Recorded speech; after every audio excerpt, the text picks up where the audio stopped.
Pasi Egli u largua nga shtëpia, Gjesti u mërzit shumë, ndosa ai nuk e shprehu, me sa duket dita ditës po rëndohet më shumë dhe Gjesti.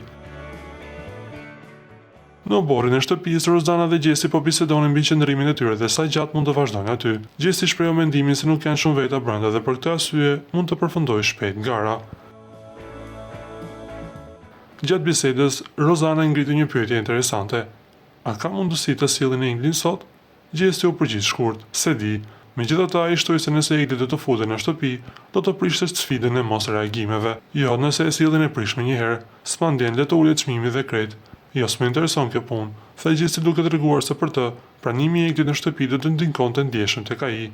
Me një herë e prish, i flas, muhabet, llafe sa të mundem. Më ka marrë malli shumë, vazhdoi më tutje Gjesti, duke deklaruar se e mendon çdo ditë Egli takon. Biseda mes tyre tregoi qartë se Egli është një person me rëndësi për Gjestin dhe se kthimi i saj në shtëpi mund të ndryshojë shumë dinamika brenda saj.